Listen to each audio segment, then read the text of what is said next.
Hey guys, it's Booligan with Airsoft Retreat, BooliganAirsoft.com and Airsoft Insider Magazine. Today, I'm bringing you a very first look at the brand new ASG Dan Wesson Model 715. This is a full metal CO2 powered revolver, and finally, somebody has made these things skirmishable. When I say it is skirmishable, I say that because in general, the full metal revolvers generally made by Wind Gun that are CO2 powered shoot way too fast, over 400 feet per second most of the time, and they do not come equipped with hop-up, which means you don't have very good range, you don't have very good accuracy, and realistically, you can't even use the thing aside from going outside and plinking. Well, ASG has changed all that with this absolutely gorgeous CO2 powered revolver. How have they changed that? First off, it comes in two different velocity variants. One of them shooting at the standard over 400 FPS level, and this guy shooting around 300 FPS. I'm still going to have to dive into it to see how they have internally regulated that, but most likely they did it by changing the spring that activates the hammer to something a little bit softer. The other thing they added, that little guy right there, that's your adjustable hop-up point. So you can actually adjust the hop-up on this for the weight of the BBs that you're using, and coupled with that CQB-friendly velocity, have a gun that you can use in pretty much any airsoft scenario.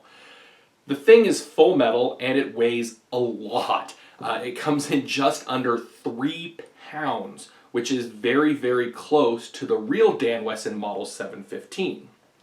It features a swing-out cylinder, like on the railgun, and like on the other, the earlier replicas of various revolvers, and it uses individual shells. Each shell holds one BB, just like before. It doesn't appear that the shell does the regulating because these appear to be almost exactly the same as the old Wind Gun shells.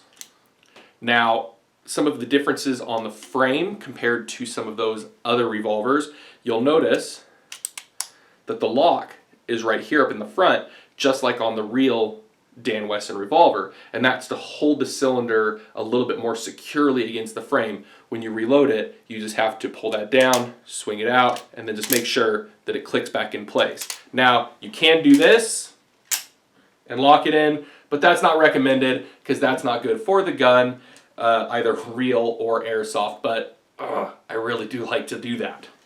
You have adjustable sights, front and rear. The front is a standard post. The rear is adjustable for elevation and for windage using a small flathead screwdriver. Let's go ahead, let's go outside, and let's see how this thing performs.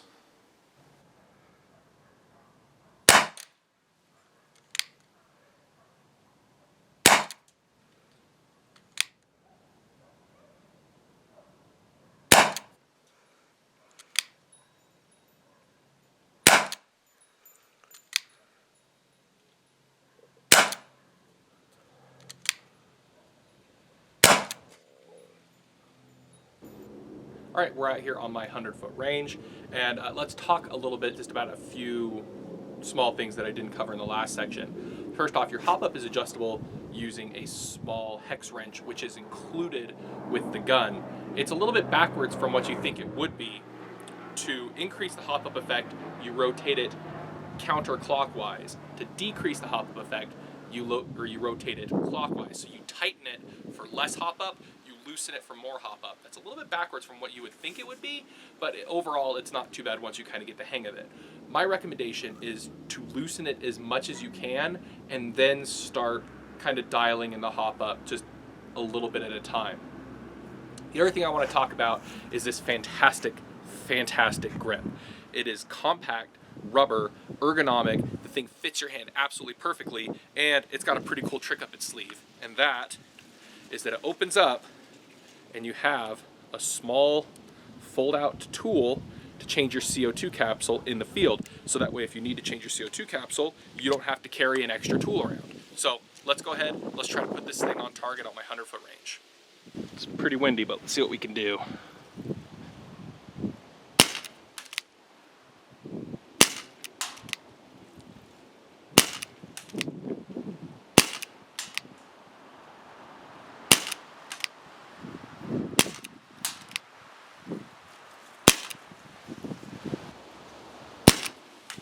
Whoa, the wind hooked that one.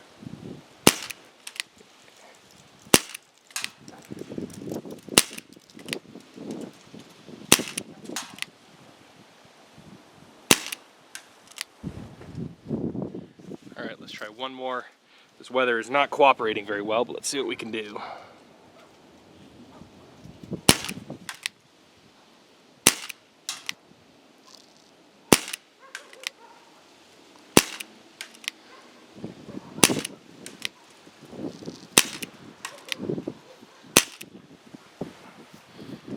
Let's try it here, 75 feet.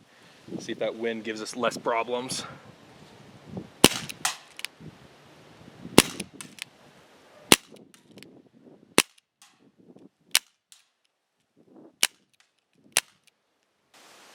Now, with this 15 or 20 mile an hour cross and headwind, I am not exactly in ideal testing conditions, especially using .20 gram BBs. However, I'm still getting about 50% hit ratio on that target at 100 feet, which is pretty good considering the performance that these things were doing before ASG decided to put together this new model. Now, we'll have to revisit the performance and range testing on a day when it's less terrible outside. Couple things that I do want to talk about: price and availability.